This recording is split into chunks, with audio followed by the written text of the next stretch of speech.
The Clean Air Act is another substantial policy the National Park Service was directed to consider for their parks on the use of snowmobiles.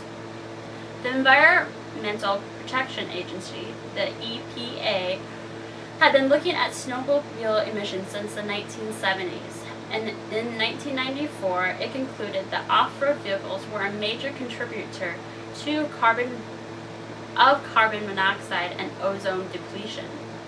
The EPA developed standards and programs to control the snowmobile emissions in compliance with the Clean Air Act. Now, snowmobiles must meet emission requirements. The recommendation from the Department of Interior to revisit the earlier regulations and policies provided the park with the right information to limit adverse snowmobile use. A prime example of the change of winter use in national parks is Denali. The snowmobiles are not allowed until the park superintendent has made decisions whether or not there's enough snow coverage. The factors which determine adequate snow coverage is whether it can support the activity as well as preserve the vegetation and soil. Additionally, some rules to obey while riding in Denali are as followed. Only the best available technology snowmobiles are allowed. Be courteous to wildlife, and no racing is allowed.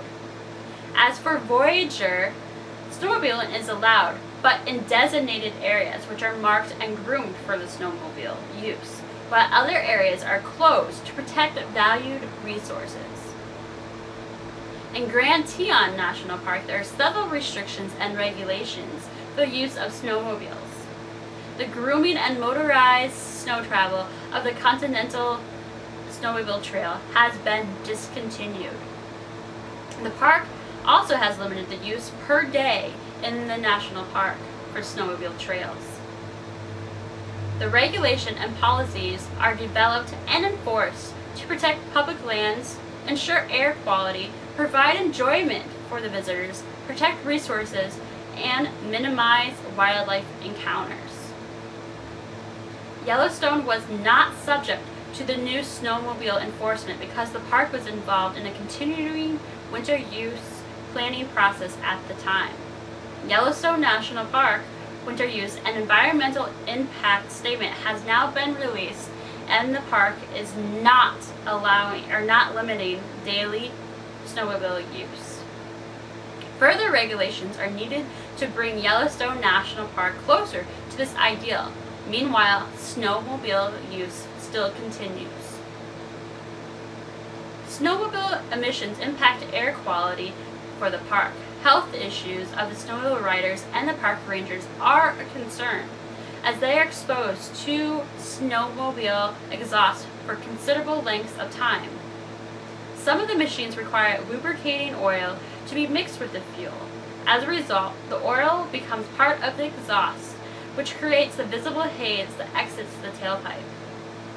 Chemicals such as nitrogen oxide and carbon monoxide are found in the exhaust, which can lead to health problems such as irritate the eyes, the nose, the throat, and the lungs, and hinder the oxygen carrying capacity of the blood, reducing the oxygen to the body's organs.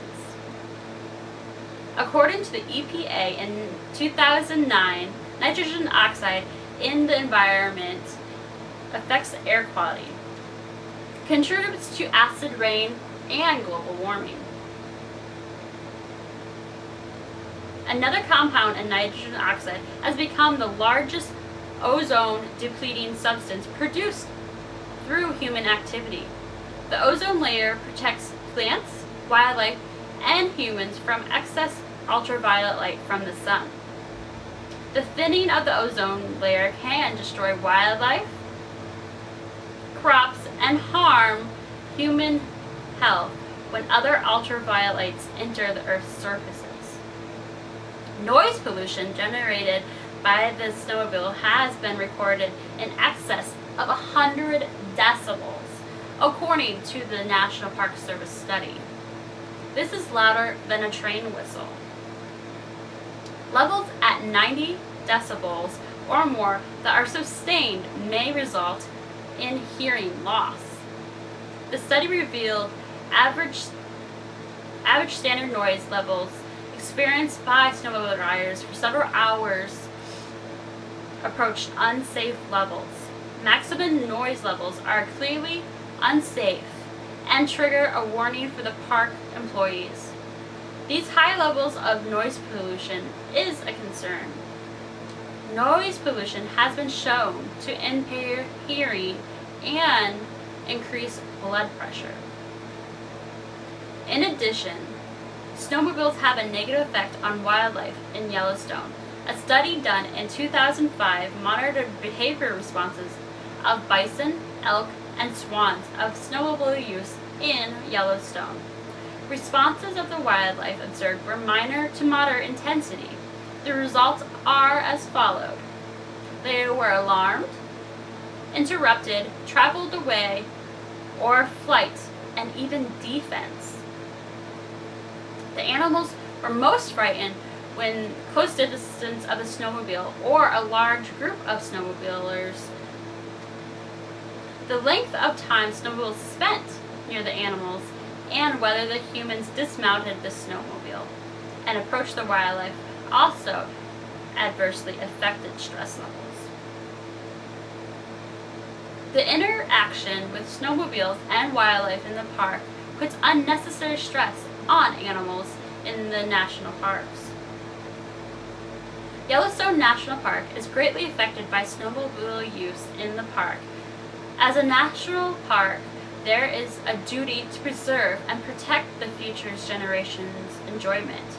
If little to nothing is done now, the park's wildlife may become sparse. The number of visitors that come to Yellowstone may decline, and the air quality may become increasingly bad. To stop further negative effects, a decision must be made on the winter use of snowmobiles in the national park. Allowing snowmobiles in America's national parks is unwise. Snowmobile riders place themselves, park visitors, and employees, as well as wildlife, at risk. The question may be asked, what are national parks established for? Is it for the public pleasure and enjoyment, or to preserve the scenery and natural historic objects and wildlife that inhabit the park? What do you think? Thank you. Now I open up to you guys. Do any of you have a question? Well, I thank you for your time and I hope you enjoyed the presentation.